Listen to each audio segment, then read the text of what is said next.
Hi, hello, வணக்கம். நீங்க பார்த்துட்டு இருக்கிறது Green Way YouTube channel. உள்ளதே ஒருபடி சொல்லலாம். நான் உங்கள் சுஜிதா. Worst bridal experience அப்படினு பாத்தீங்கன்னா எனக்கு ஒரு 2 years back இது நடந்தது. வீடியோ பார்த்துட்டு யாரும் வந்து ஃபீல் பண்ண வேண்டாம். என்னடா நம்மள பத்தி இப்படி போட்டாங்களே அப்படினு சொல்லிட்டு ஃபீல் பண்ண வேண்டாம். ஏன் கேட்டிங்கனா அடுத்தவங்க வந்து ஹர்ட் பண்ண போறது இல்ல யாருமே.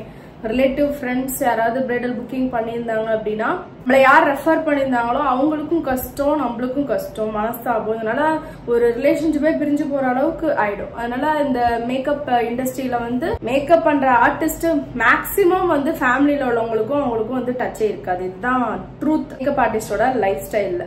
ஓகேவா? அது வந்து எத்தனை பேர் அக்செப்ட் பண்றீங்கன்னு எனக்கு தெரியாது. பட் என்னோட லைஃப்ல வந்து ஒரு சிலவங்க வந்து என்னடா இவ ஒரு பிரைடல் எடுத்துட்டா அப்படின்னா இவ்வளவு அமௌண்ட் ஒரு நாள்ல எடுத்துறா அப்படின்ற போட்டி பொறாமையிலும் நிறைய ஃபேமிலியில உள்ளவங்க வந்து நம்மள அவாய்ட் பண்ணுவாங்க. மேபி உண்மையை சொல்லப்போனா என்னையுமே நிறைய பேர் வந்து அப்ரிஷியேட் பண்ணுவாங்க. பட் வந்து அவங்களோட தாட் என்னவா இருக்கும், வேற ஒரு விஷயத்த வந்து ரிஃப்ளெக்ட் ஆயிடும்.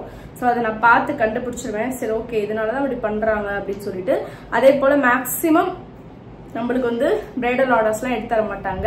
இப்ப நான் ஏன் இந்த ஒஸ்ட் பிரைடல் எக்ஸ்பீரியன்ஸ்ல நான் ஸ்டார்டிங்லேயே இதை சொல்றேன் அப்படின்னு பாத்தீங்கன்னா ஃப்ரெண்ட்ஸ் அண்ட் ரிலேட்டிவ்ஸ்னாலதான் நிறைய விஷயங்கள் வந்து இப்படி ஆகுது. ஸோ அதை நான் ஃபர்ஸ்ட் நான் பதிவு பண்ணணும்னு நினைச்சேன். ஸோ சொல்லிட்டேன். இப்ப எனக்கு ரியலாவே நடந்த அந்த ஒஸ்ட் பிரைடல் எக்ஸ்பீரியன்ஸை நான் வந்து ஷேர் பண்ணலாம் அப்படின்னு இருக்கேன். 2 years பேக் வந்து பாத்தீங்கன்னா திருச்சியில ஒரு பார்ட்டி மேக்கப், ஒரு 5-6 பேருக்கு பார்ட்டி மேக்கப் பண்ணணும்னு சொல்லிட்டு என்னை புக் பண்ணியிருந்தாங்க. ஸோ நான் ஸ்டார்டிங்லேயே அவங்கள்ட்ட சொல்லியிருந்தேன். என்னன்னு பார்த்தீங்கன்னா உங்களுடைய ஹேர் டென்சிட்டி எவ்வளோ, உங்களுக்கு எது மாதிரி ஹேர் ஸ்டைல் வேணும் எல்லாமே எனக்கு முன்னாடியே சொல்லிடுங்க. சொன்னீங்கன்னா எனக்கு வந்து ஈஸியாக இருக்கும். எனக்கு வந்து என்னோட ஹேர் எக்ஸ்டென்ஷன் ஸ்டிக் வச்ச மாதிரியா, இல்லை அவங்க ஃபேஸ்க்கு எது அவங்க ட்ரெண்டிங்காக இருக்காங்களா, இல்லை நார்மலாக பன் வச்சு கேட்குறாங்களா, அவங்களோட நீட் என்னன்னு தெரிஞ்சுக்கிட்டாதான் நம்மள்ட்ட இருக்கிற எல்லா எக்ஸ்டென்ஷனுமே எடுத்துட்டு போக முடியும். இந்த பார்ட்டி மேக்கப்ன்றது அவ்வளோ it's not a easy job. என்னன்னு கேட்டிங்கன்னா ஒரு பிரைடல் நம்ம பண்றோம்னா அவங்களுக்கு தேவையானது மட்டும்தான் எடுத்துட்டு போவோம். பட் ஒரு 5-6 பேருக்கு வந்து பார்ட்டி மேக்கப் அப்படின்றது ஒரு 5 பிரைடல் பண்ற மாதிரி தான். ஈக்குவல் ஒர்க்ஸா இருக்கும், ஈக்குவல் டைமிங், மேக்சிமம் ஒரு 2 hours ஆகுது ஆயிடும், கண்டிப்பா ஆயிடும். அப்படி இருக்கும்போது நாங்க பார்ட்டி மேக்கப் சார்ஜ் பண்றது அப்படின்னு பாத்தீங்கன்னா 2500க்கு மேல தரவே மாட்டாங்க. இப்படி ஒரு சிச்சுவேஷன்ல இருக்கும்போது நம்ம என்ன பண்ணலாம், என்ன நடந்தது அப்படின்னு நான் சொன்னதுக்கு அப்புறம் நீங்க ரியலைஸ் பண்ணிக்கோங்க. ஆக்சுவலா திருச்சிக்கு வந்து நான் போயிருக்கேன். 5 பார்ட்டி மேக்கப் இருக்கு அப்படின்ற பட்சத்துலயுமே நான் என்ன பண்ணேன்னா யாரையும் ஹெல்ப்புக்கு கூப்பிட்டு, ஆர்டிஸ்ட் வந்து தெரியாது மீன்ஸ் அவங்க வந்து வேற ஏரியால இருப்பாங்க, திருச்சியில இல்ல. சோ அதனால என்ன பண்ணேன்னா 2 years பேக் எனக்கு தெரியாது, உண்மையாவே எனக்கு தெரியாது. அதனால நான் என்ன பண்ணேன்னா நானே எல்லா ஒர்க்கும் பண்ற மாதிரி பிளான். நான் எல்லா எக்ஸ்டென்ஷன், ஹேர் பேண்ட்ல இருந்து எல்லாமே, ஜுவல்லரி கூட கேட்கலன்னு நினைக்கிறேன். ஜுவல்லரி கேட்கல, அவங்க வந்து ஹேர் கிளிப்ஸ் இதெல்லாம் கேட்டிருந்தோம். ஸோ எல்லாமே நீட்டா நான் புதுசாவே பர்ச்சேஸ் பண்ணி போயிருந்தேன். சரிங்களா? இந்த மேரேஜை பத்தி நான் கேள்விப்பட்ட விஷயம் என்னன்னு பாத்தீங்கன்னா எல்லாமே ரொம்ப ஆடம்பரமா பண்றாங்க அப்படின்னு தான் சொல்லியிருந்தாங்க. இவங்க வந்து வெல் செட்டில்டு. ஸோ இவங்கள்ட்ட வந்து 2500க்கு பதிலாக 5000 ஒரு ஆளுக்கு சார்ஜ் பண்ணலான்ற தாட்டே கிடையாது. எல்லாத்துக்குமே 2500 தான் கம்பல்சரி சார்ஜ் பண்ணுவேன் நான். ஸோ வந்து நம்மளுக்கு இவங்கள்ட்ட நம்ம நிறைய அமௌண்ட் பார்க்கலாம் அப்படின்ற தாட் இருக்காது, எனக்கு மேக்ஸிமம் இருக்காது. மேபி இதுக்கப்புறம் வளர்த்துக்கணுமோ அப்படின்னு யோசிக்கிற அளவுக்கு ஆயிடுச்சு. ஸோ என்ன ஆயிடுச்சுன்னா நான் ஃபிக்ஸ் பண்ணிட்டு எல்லாத்தையுமே சொல்லிட்டேன். சாரீ டிராப்பிங் மட்டும்னா இது, ஜுவல்லரிக்கு இது, மேக்கப்னா இது அப்படின்னு நான் சொல்லிட்டேன். ஆக்சுவலாக முன்னாடியே சொல்லிட்டேன். அதெல்லாம் அக்செப்ட் பண்ணிட்டு தான் எனக்கு வர சொன்னாங்க. நான் முந்தின நாளே போய் ஸ்டே பண்ற மாதிரி இருந்தது. எனக்கு வந்து ஸ்டே பண்ண வைக்கிறதுல இருந்து எல்லாமே நல்ல ஹோட்டல்ல தான் ஸ்டே பண்ண வச்சிருந்தாங்க. அதெல்லாம் எந்த ஒரு குறையுமே கிடையாது. அவங்க வந்து நம்மள நம்பி ஜுவல்லரி எல்லாம் என்கிட்ட கொடுத்துட்டு போனாங்க, அதை பார்த்துக்கோன்னு சொல்லிட்டு போனாங்க. அந்த அளவுக்கு நம்பிக்கையான ஆளுங்க தான். பட் அவங்க என்ன பண்ணிட்டாங்கன்னா மேக்கப் கேட்டிருந்த மேக்கப் வந்து பண்ணல. ஒரு 2 பேர் பண்ணல. மேக்கப் வந்து நாங்களே போட்டுக்கிறோம், அமௌண்ட்டை கம்மி பண்றதுக்காக அப்படி சொல்லிருக்காங்க போல. எனக்கு அது புரியல, அப்போதைக்கு புரியல. அவளே ப்ராடக்ட் வச்சிருக்கா, அவங்களோட பொண்ணு, அவங்களே ப்ராடக்ட் வச்சிருக்காங்க. ஸோ அவளே போட்டுப்பா, நீ ஹேர் ஸ்டைலும் சாரி டிராப்பிங் மட்டும் பண்ணி விட்டுருடா அப்படின்னு சொன்னாங்க. சரி, ஓகே. திடீர்னு பிளான் வந்து சேஞ்சஸ் இருக்கும் போல, மார்னிங் பாத்துக்கலாம் அப்படின்னு நினைச்சிட்டு இருந்தேன்.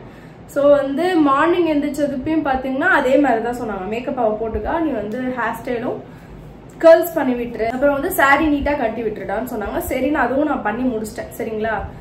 இப்படிதான் எல்லா ஒர்க்கும் முடிச்சிட்டேன். கிட்டத்தட்ட ஒரு 10 பேத்துக்கு ஒர்க் பண்ணி முடிச்சிட்டேன். முடிச்சதுக்கு அப்புறம் என்ன ஆச்சுன்னா ஆக்சுவலா அவங்க வந்து ரிலேட்டிவ்ஸ் ஒரே ஆளு வந்து அமௌண்ட் கொடுக்க போறது கிடையாது. அதை மட்டும் என்கிட்ட சொல்லிட்டாங்க. என்னன்னா ஒவ்வொருத்தவங்களும் யார் யார் சர்வீஸ் பண்றாங்களோ அவங்க வந்து அப்படியே அமௌண்ட் தர மாதிரி சொல்லியிருந்தாங்க. சொல்லிட்டு எல்லாரும் போயிட்டாங்க, கிளம்பிட்டாங்க. மேக்கப்லாம் முடிச்சேன், ஹேர் ஸ்டைல இருந்து எல்லாமே பண்ணி பர்ஃபெக்டா அமுச்சு விட்டேன்.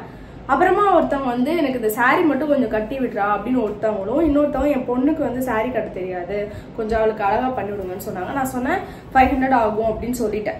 ஏன்னா அவங்க வந்து ஃபேமிலியில இருந்து ஸ்டே பண்ண அந்த ஹோட்டல்ல ஸ்டே பண்ண வச்சிருக்காங்க. ஸோ யாரும் தெரியாது. நான் மேக்கப் பண்ணதை பார்த்துட்டு உள்ள வந்து இது மாதிரி சொன்னாங்க, லைட்டா டச்சப் பண்ணி விடுறா அப்படின்லாம் சொன்னாங்க. நான் அதுக்குரிய சார்ஜஸ்லாம் நான் சொல்லிட்டேன், நீங்க தான் பே பண்ற மாதிரி வரும்னா சரின்ட்டாங்கப்பா. சரின்னு சொல்லவும் நானும் வந்து என்னோட சர்வீஸையும் பண்ணிட்டு நான் கொஞ்சம் ரீல்ஸ் எல்லாம் எடுத்திருப்பேன். நீங்க ஒரு 2 years பேக் பார்த்துருந்தீங்கன்னா உங்களுக்கு தெரிஞ்சிருக்கும். ரீல்ஸ் எல்லாம் பண்ணி வச்சுட்டு இருந்தேன் நான் ஜாலியா மைண்ட் ரிலாக்ஸா சரி பர்ஃபெக்டா ஒர்க் முடிச்சிட்டோம் அப்படின்னு சொல்லிட்டு. அப்புறம் என்னாச்சு அப்படின்னு பாத்தீங்கன்னா இவங்களோட பேமெண்ட் எல்லாமே வந்து ஊருக்கு நீ கிளம்புனதுக்கு அப்புறம் தரேன் அப்படின்ற மாதிரி சொல்லிட்டாங்க. நான் அவங்கவுங்க நம்பரை வாங்கி உங்களுக்கு இவ்வளவு பேமெண்ட் உங்களுக்கு இவ்வளவு பேமெண்ட்னு சொல்லிட்டு வாட்ஸ்அப்ல டீட்டெயிலா ஒரு ரிசிப்ட் மாதிரின்னு வைங்களேன், இதுக்கு இவ்வளோ அமௌண்ட், பாப்பாவுக்கு இவ்வளோ அப்படின்னு சொல்லிட்டு நான் போட்டு அனுப்பிச்சிட்டேன். அவங்களும் அதை பார்த்துட்டாங்க. பார்த்துட்டு கல்யாணத்துக்கு போயிட்டு யாருமே ரிப்ளை பண்ணவே இல்லை. திருச்சி தானே, நம்மளுக்கு எல்லா இடமும் தெரியும், அவங்க எந்த மண்டபத்தில் இருக்காங்கன்னு தெரியும். ஸோ நான் என்ன பண்ணிட்டேன்னா வண்டி எடுத்துட்டு நேராக போயிட்டு எனக்கு வந்து அமௌண்ட்டு நீங்கள் போட்டு விடுங்க, அப்போதான் நான் கிளம்ப முடியும் அப்படின்னு சொல்லிட்டேன். அவங்க ஃபர்ஸ்ட் இப்போ சாப்பிட்றா அப்படின்னாங்க. அது வரைக்குமே எந்த பிரச்சனையுமே இல்லை.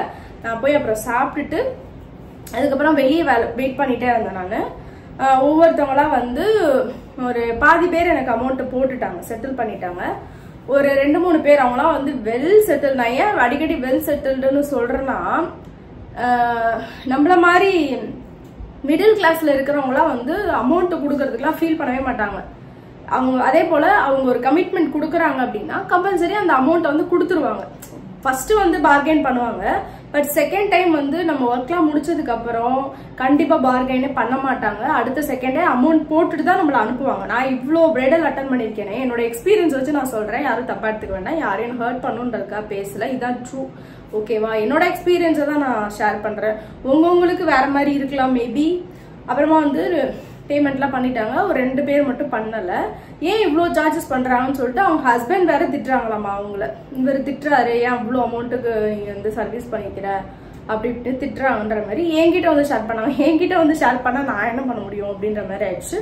அப்புறம் நான் சென்னையும் வந்துட்டேன். ஆக்சுவலா அவங்களை நல்லா தெரியும், எனக்கு பேசுவாங்க, நல்லா தெரியும்ன்றதுனால எனக்கு ரொம்ப பேச முடியல. பட் நான் கேட்டேன், நீங்க தான் வாங்கி கொடுக்குற மாதிரி வரும், ஏன்னா நான் அவங்கள்ட்ட பேச முடியாது, எனக்கு அவங்க யாருன்னே தெரியாது, நம்பர் இருக்கு இருந்தாலும் எனக்கு பேச தோணல. ஏன்னா ஒர்க்லாம் முடிஞ்சதுக்கு அப்புறம் ஒருத்தவங்க வந்து அமௌண்ட்டை பத்தி பேசுறாங்க அப்படின்றப்போ எனக்கு ரொம்ப ஹர்ட் ஆகும். என்னால ஹேண்டில் பண்ண முடியாது, அந்த கிளைண்ட்டை வந்து என்னால ஹேண்டில் பண்ண முடியாது. அவங்கள்ட்ட எனக்கு பேசவும் வராது. கொஞ்சம் மூக்கு மேல நமக்குலாம் கோவம் வரும்ல, அதனால ஏதாவது பேசி விட்டுருவோம்னு சொல்லிட்டு நானும் சரி வேண்டாம் நம்ம வந்து, ஏன்னா அடுத்த ஆர்டர்ஸ் அவங்க தரேன்னு வேற சொல்லிட்டு போயிருந்தாங்க. அஸ் அ மேக்கப் ஆர்டிஸ்ட் நம்ம என்ன யோசிப்போம், அடுத்த ஆர்டர் வராம போயிடும், ஸோ அமைதியாரு, எவ்வளோ ஸ்மூத்தா பேசி அமௌண்ட் வாங்க முடியுமோ வாங்கிக்கலாம் அப்படின்னு சொல்லிட்டு நானும் விட்டுட்டேன். பார்த்தா அவங்க தர்ற மாதிரியே தெரியல. எப்படி சொல்றாங்கன்னா 1000 தான் தருவாங்களாம் ஒரு நாளைக்கு. அவங்க பொண்ணுக்கும் அவங்களுக்கும் பண்ணதுக்கு 1000 தான் தருவாங்களாமா.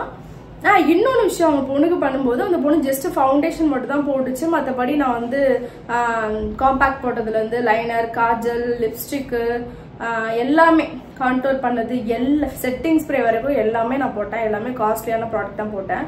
அப்ப அதுக்குரிய சார்ஜஸ் நான் வாங்குவேன், ஜஸ்ட் ஃபவுண்டேஷனுக்கு மட்டும் தான் சார்ஜஸ்ன்னு கிடையாது இல்லையா. ஸோ இவ்வளவு விஷயமா நான் வாட்டர் ப்ரூஃப் பண்ணி கொடுத்துருக்கேன். அந்த பொண்ணுக்கு சுத்தமா வேர்க்கவே இல்லை. சொல்ல போனீங்கன்னா அவ்வளோ பர்ஃபெக்டா இருந்துச்சு அந்த பொண்ணுக்கு, ஃபேஸே ரொம்ப அழகா இருந்தாங்க. ஸோ அதுக்கெல்லாம் வந்து 500 தான் தருவோம் அப்படின்ற மாதிரி ரொம்ப ஹர்ட் பண்ணாங்க. இது வந்து எப்படி ஏற்றுக்க முடியும்? ஃபைனலாக வந்து அவங்கள்ட்ட நான் சொன்னேன், வேணா ஒரு 1000 கம்மி பண்ணுங்க, டோட்டல் அமௌண்ட்ல இருந்து 1000 கம்மி பண்ணுங்க, அதுக்கு மேலே என்னால் முடியாது அப்படின்னு சொல்லிட்டு. அப்புறமா திரும்ப வந்து அவங்க அதே தான் திரும்ப ரிப்பீட் பண்ணிட்டே இருந்தாங்க. இதுக்கு இவ்வளோ அமௌண்ட், பார்ட்டி மேக்கப்க்குலாம் இவ்வளோலாம் கிடையாது, சாரி, மேக்கப்பு, ஹேர் ஸ்டைல் எல்லாமே சேர்த்து 1000க்கு தான் எங்கேயோ பண்ணி தராங்களாமா. ஸோ அப்போ அங்கேயே பண்ணியிருந்துக்கலாம். நான் தெளிவாக நான் சொல்லியிருந்தேன், இதுக்கு இவ்வளோன்னு நான் சொல்லியிருந்தேன் இல்லையா. ஸோ அப்பயே நான் அவாய்ட் பண்ணியிருந்துருக்கலாம், வேணாம் அந்த ஆர்டிஸ்ட் வேணாம், வேற ஒருத்தவங்களை புக் பண்ணலாம் அப்படின்னு சொல்லியிருந்துருக்கலாம். அதுவும் இல்லாமல் ஒர்க்லாம் பண்ணிட்டு இருக்கும் போதே அவங்க வந்து நீ பண்ற ப்ராடக்ட்லாம், நீ யூஸ் பண்ற ப்ராடக்ட்லாம் குவாலிட்டியா இருக்குன்னு சொல்லிட்டு எனக்கு காம்ப்ளிமெண்ட் வேற சொல்றாங்க. ஸோ அதெல்லாம் பேசிட்டு பேமெண்ட்டுன்னு வரும்போது நம்மள வந்து ரொம்ப என்ன இந்த பொண்ணு இவ்வளோ அடமெண்டா அமௌண்ட் கம்மி பண்ண மாட்டேன் அப்படின்னு சொல்லுது. நம்ம ஏதாவது ஒரு 30 நாள் வேலை செஞ்சு 1ஆம் தேதி சம்பளம் வரும்போது அமௌண்ட் என்ன கரெக்டா 30,000 சேலரி கேட்குறாங்க, கம்மி பண்ணிக்க மாட்டாங்களான்னு கேட்டா எவ்வளோ கடுப்பு வரும். அது மாதிரி தான் ஆர்டிஸ்டுக்கு இருக்கும்.